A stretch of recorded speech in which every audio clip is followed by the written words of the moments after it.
Blessings, namaste, and love, everyone. I'm spiritualist, psychic astrologer, and medium Sette. As always, I am abundantly grateful for this opportunity to share with you my astrological and spiritual insights. And in this segment, we are looking to the month of July 2024. We are halfway through this unprecedented year, and we are traveling at an amazing pace. That being said, as I have said in many occasions, to allow ourselves in every moment of every day to be present, to allow ourselves to just be in the moment, remain energetically grounded, clear your etheric being from many of the particles of debris that sometimes we accumulate as we navigate this human experience. And as always, we share these insights to inspire you to recognize your greatest potential and also to know your power. We are at yet another turning point. I will touch upon that in a few moments. I would like to begin this segment by touching upon the Neptune retrograde experience. Now, all the planets will go retrograde except the sun and the moon. The sun and the moon are lights, they're not planets, but all the planets at some point will turn retrograde, and those cycles of experience always serve a greater purpose when we understand how to work with the energy. Just like a Mercury retrograde, it's not intended to create disruptions, Quite often, and quite frankly, most of the time, we are the ones who are creating the disruptions, not Mercury. All of that has no power over us. We are intended to work with these cycles of nature.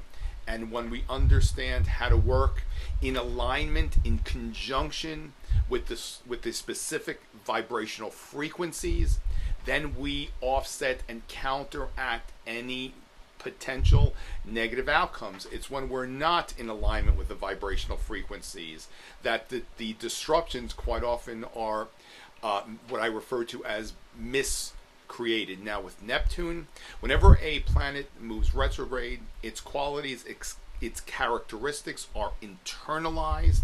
Also, all those qualities and characteristics are rejuvenated. With Neptune, it's all about spirituality, how higher knowing, higher beliefs, as well as the psychic faculties. You know, every one of us has an intuitiveness about us. It's very natural for us to be psychic.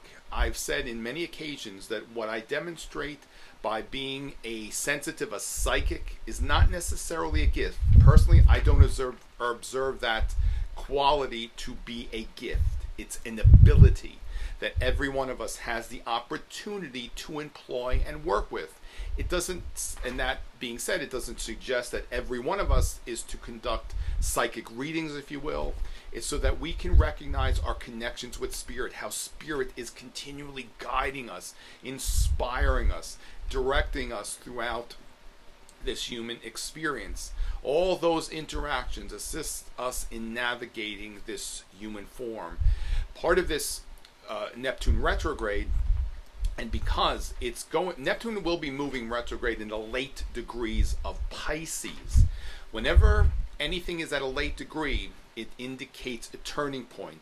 The late degree, which is about 27 to 29 degrees, everything astrologically is measured in degrees and minutes. Each sign is 30 degrees. So whenever there is an activation of that late degree, it always suggests a turning point. It can also indicate a time of endings, which precedes new beginnings. And whenever something takes place in Pisces, quite often it does indicate a completion, an ending to something which is much more significant, because the next sign is Aries, which begins the spring time frame. It begins the tropical zodiac. So when there is something at a late degree, and more importantly, at the late degree in the sign of Pisces, there is a major ending that is being embarked upon. And with Pisces, as I said, it's about spirituality, it's higher knowing, our own personal, unique sense of spirituality and beliefs, whatever that might be. Remember, there's no right or wrong to any of this. It's allowing us to recognize if those higher beliefs are serving a greater purpose for us. If they are serving a greater purpose for you, it's time to fine-tune and modify those beliefs. If they are not serving a greater purpose for you, if they are not bringing you all which you desire, it's time to change them. It's time to embrace and explore new beliefs. The Neptune retrograde is very much about exploring new belief systems, different philosophies, and embrace what resonates with us. Remember, once again, there's no right or wrong to any of this. It's honoring what is serving a greater purpose for us and what is resonating with us, embracing those knowings, and then applying that knowing. A major component of our spiritual journey certainly is to explore many different beliefs, many understandings, and then there will come a time where we are inspired to actually employ that knowing and put it into motion. Unless we begin to demonstrate and put into play and act upon and demonstrate all those beliefs, then it's not really serving a greater purpose.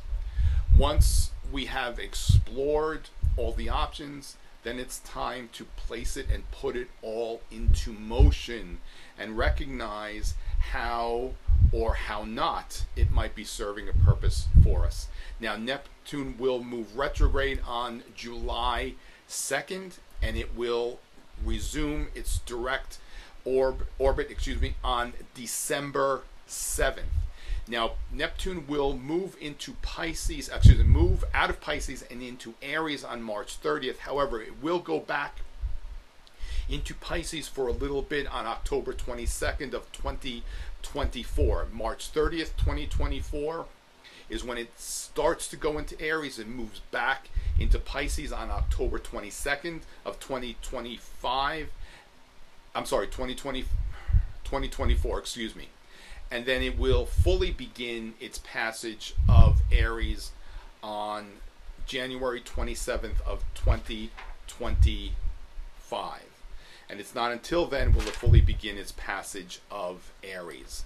That being said, as Neptune begins its retrograde phase on July 2nd, allow yourself to reflect on all your beliefs, all your knowing, whatever it is on a spiritual level that you have discovered. Allow it to become fine-tuned, rejuvenated, but also explore new concepts, new philosophies, new beliefs, and embrace what resonates with you. Once Neptune moves direct, the clarity of all of that really starts to congeal and come together for us.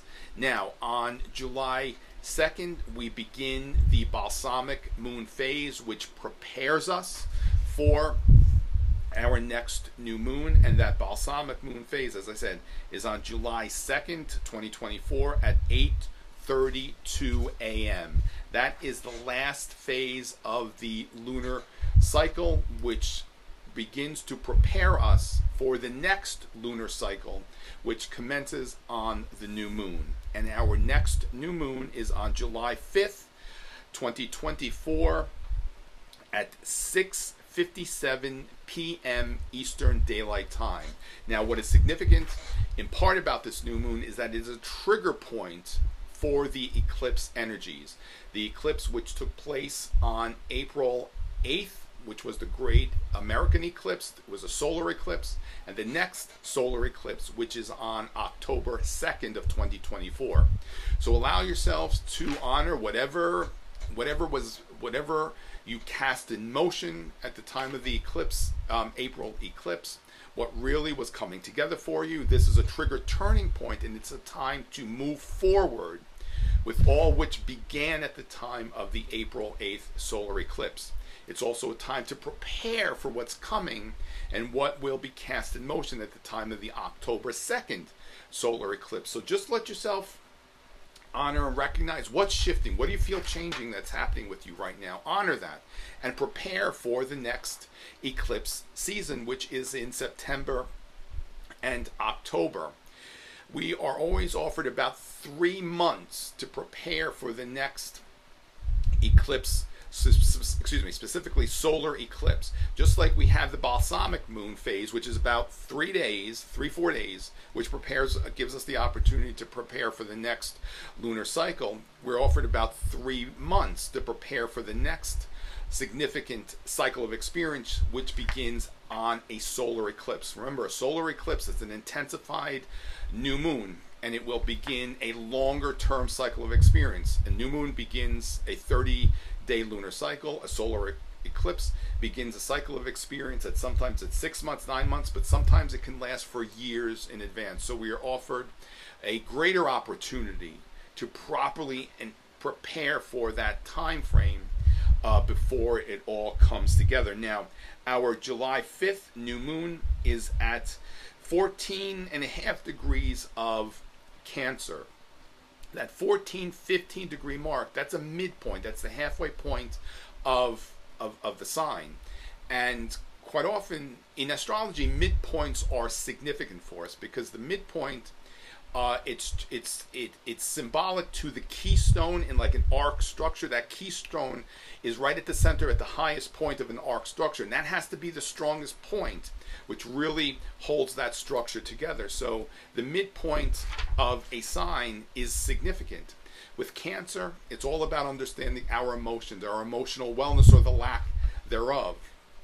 It's about understanding our homes, our home environment, the connection we have with our families. So many of us have been working through ancestral karma during these unprecedented times so that we can choose to clear that karma, which will allow us to be even more free to experience whatever might be coming next for us. We understand that as long as we have corrected 51% of the karma, which was necessary to rebalance in this human form, then we are free to experience whatever it is that might come next for us, which very much is why we are here, our greater purpose, and to demonstrate that purpose. It's one thing to know the purpose, and then it's another shift when we actually demonstrate and put into motion that purpose. The sign of Cancer, as I said, is all about our emotional wellness and emotional well-beings. Those emotions, the passion that we have in life, that which brings us the greatest passion, that which we feel the most passionate about, which connects with our emotions and that sign of Cancer. I always suggest to recognize that whatever it is that we are so very passionate about in life, that very much is an indication of our greater purpose and our destiny as to why it is that we are here. Many times we don't honor that because for whatever reason we feel that if we do pursue that passion, we may not have the opportunities to sustain ourselves. However, what I would suggest to recognize, one, whatever it is that you are passionate about in life, honor that at this time. Recognize that that's also an indication of what a greater purpose for you might be. And also remember and keep in mind that whatever you believe is to be is exactly will be. If you believe that you can pursue that passion and that spirit, the universe, will provide all that is required for you to sustain yourself, then so be it. And if you believe that you will not be sustained, then so be it as well. Remember, whatever it is that you believe, whether it is that you can't or you can't, either way, you are correct. Keep that in mind. And again, we don't discredit any difficulties or challenges. We honor all of that. And we inspire you to embrace your power and to rise above that, any challenge or any difficulty which may befall you. There is also at this new moon an alignment between Pluto and Mercury, which will be active for a few days before and after the new moon. It's an opposition the opposition which is when two elements are 180 degrees apart from one another. It creates a full moon alignment.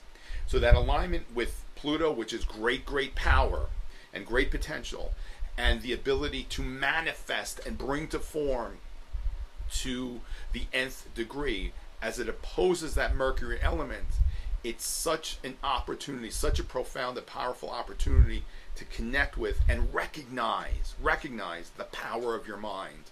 Remember, I've said this many times, every one of us are the masters of our destiny, the power of the mind, the power of the thoughts, recognizing that, and recognizing and honoring that we are creative beings by using those thoughts.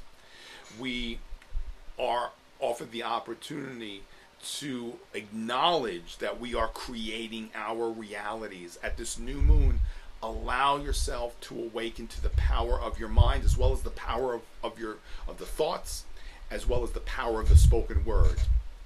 I've also shared this insight that the mind does not exist only and is not specific to the physical organ of the brain. The mind, which is a high vibrational frequency, resides in every cell of our bodies.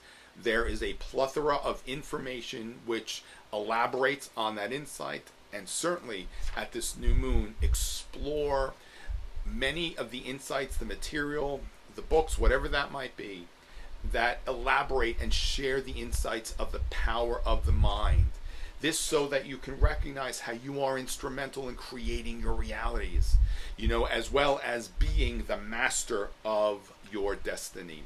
At this new moon also, recognize and honor your emotional wellness or the lack thereof.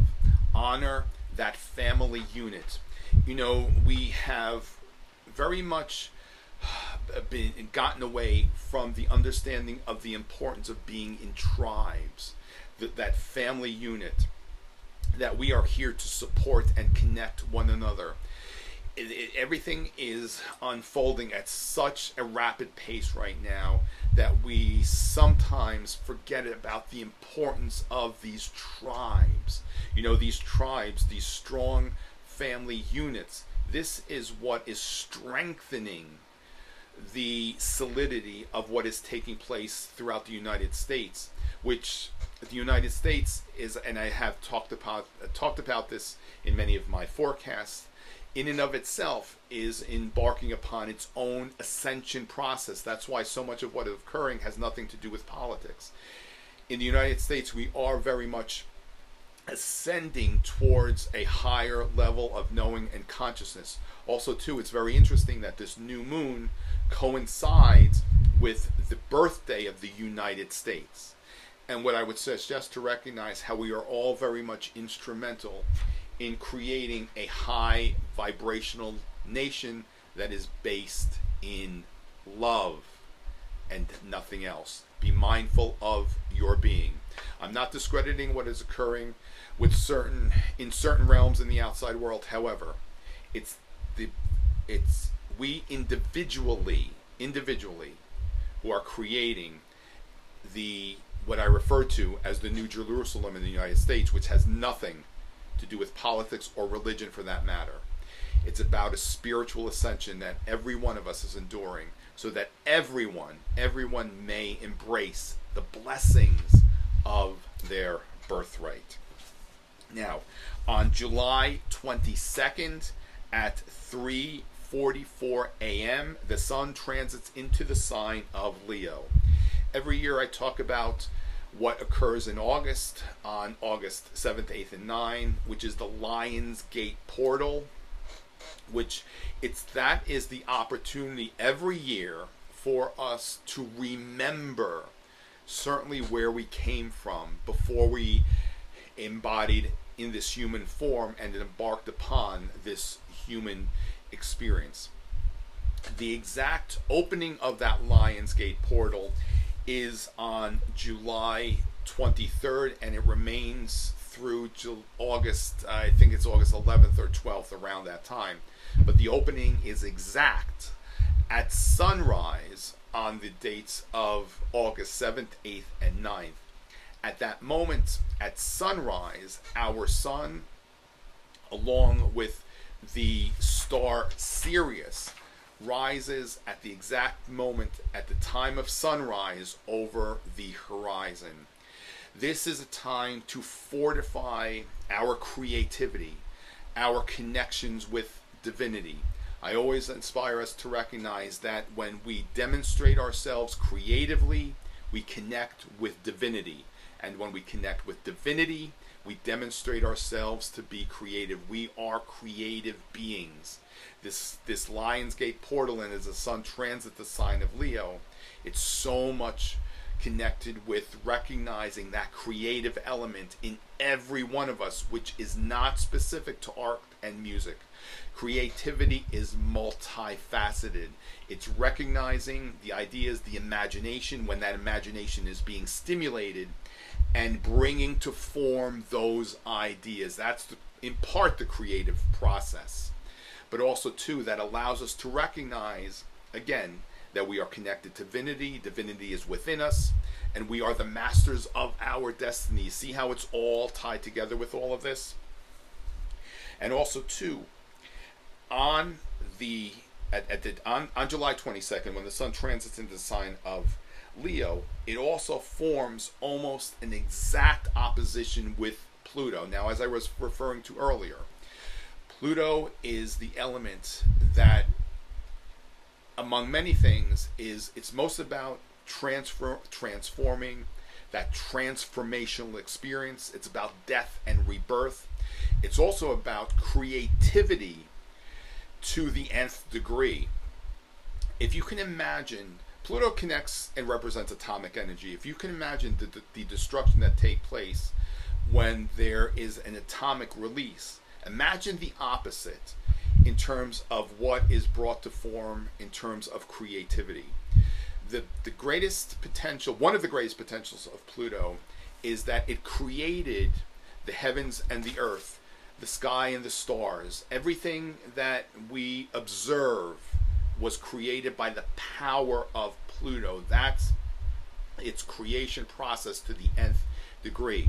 Now, the significance because Pluto is in Aquarius, which is the opposite of Leo.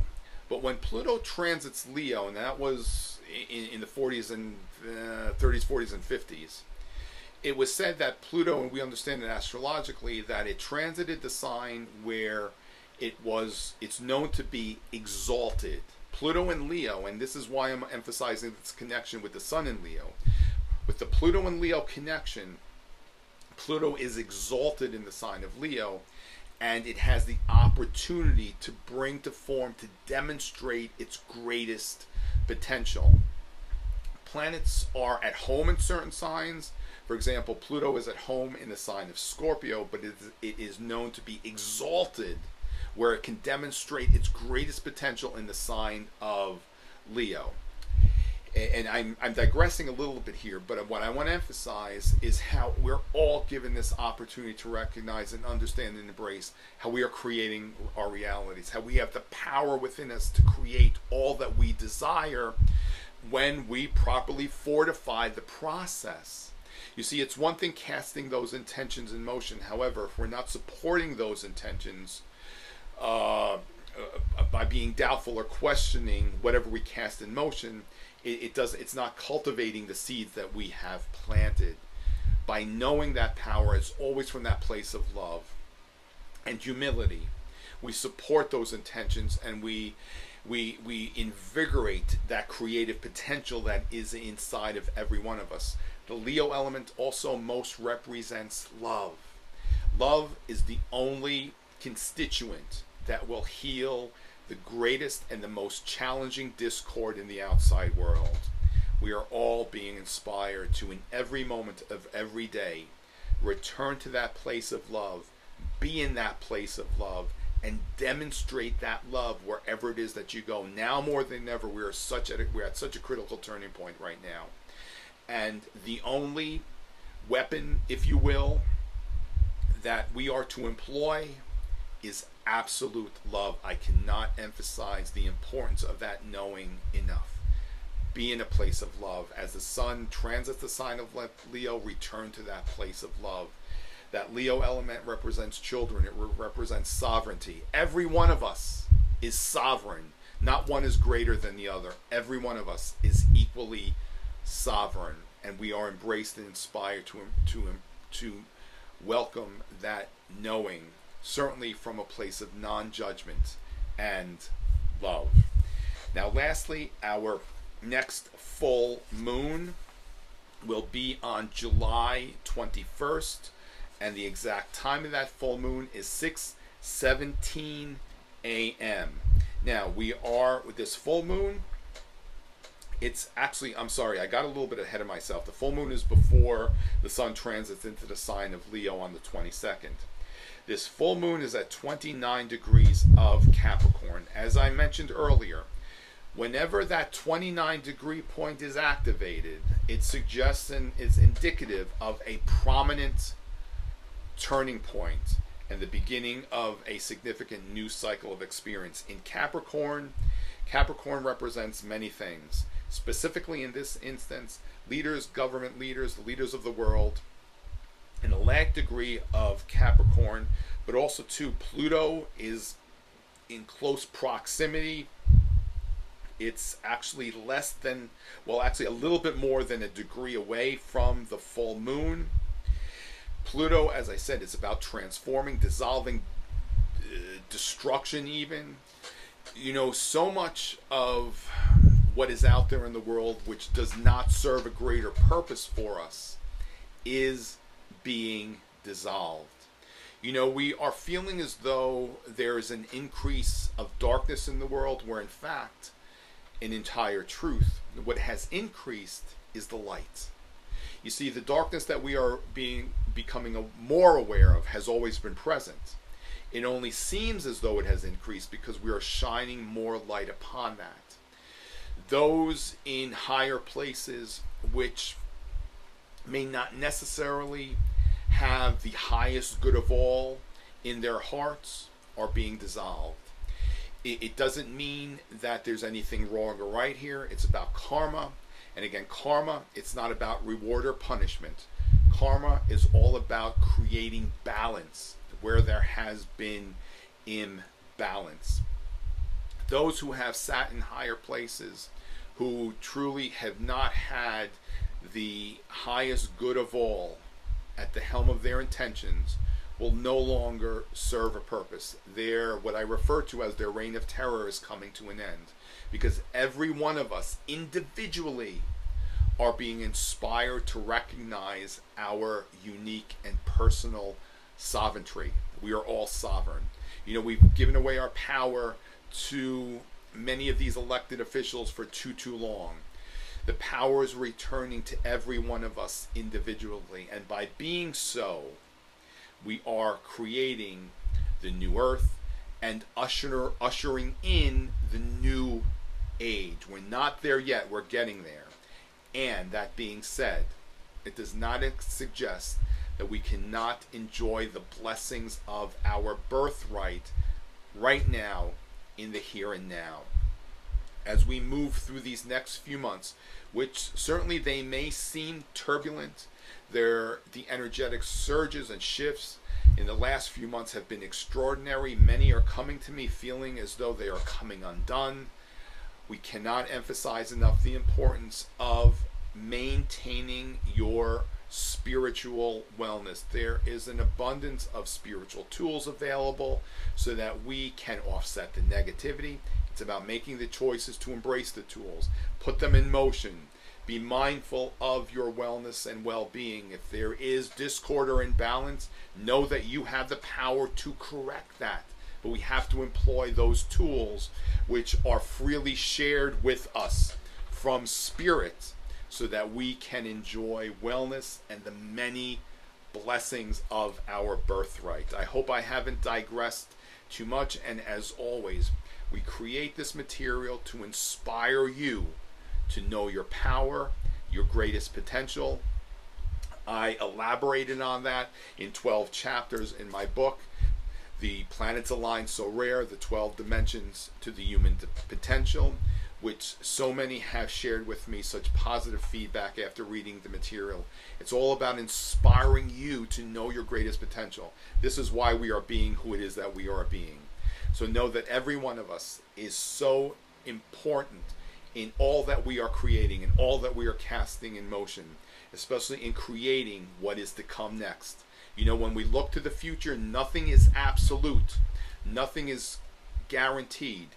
We are creating it all moment by moment by moment. In every moment of every day, there are many probable outcomes to these alignments. And which outcome will come to form is based upon our intentions and what we are casting in motion. Remember, it's about working with these planetary alignments that we become the master of our destiny. Once again, I'm spiritualist, psychical astrologer, and medium Ray Sette. Thank you, as always, for allowing me these few moments to share with you some of these insights to the coming times. Remain in the light, forever in a place of love. Namaste, and many blessings, everyone. Be well.